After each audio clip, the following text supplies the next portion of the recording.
Isaiah 9. Nevertheless, there will be no more gloom for those who are in distress.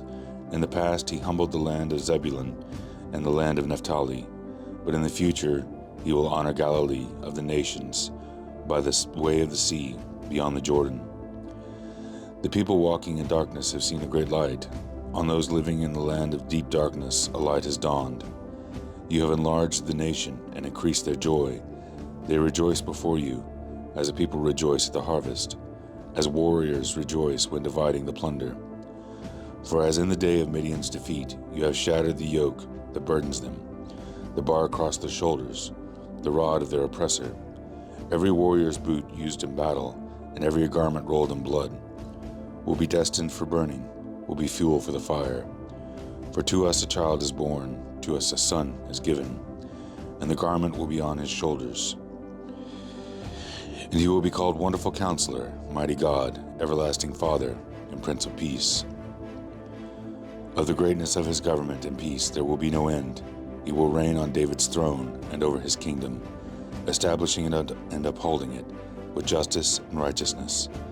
From that time on and forever, the zeal of the Lord Almighty will be accomplished.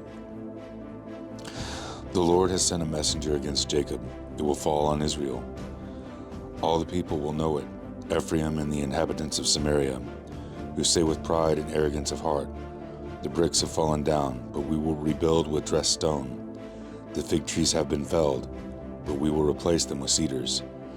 But the Lord has strengthened Rezin's foes against them, and has spurred the enemies on. Armenians from the east and Philistines from the west have devoured Israel with open mouth. Yet for all this his anger is not turned away, his stand is still upraised. But the people have not returned to him who struck them, nor have they sought the Lord Almighty. So the Lord will cut off from Israel both head and tail, both palm, branch, and reed in a single day.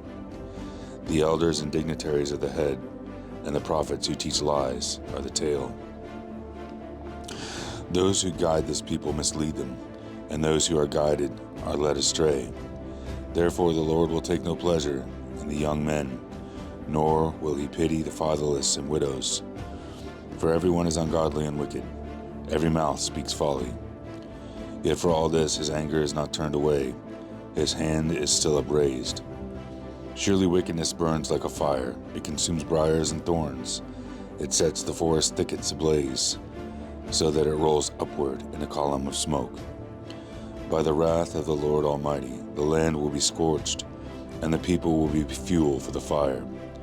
They will not spare one another. On the right they will devour, but still be hungry, and on the left they will eat, but not be satisfied. Each will feed on the flesh of their own offspring. Manasseh will feed on Ephraim, and Ephraim on Manasseh. Together they will turn against Judah. Yet for all this his anger will not be turned away. His hand is still upraised.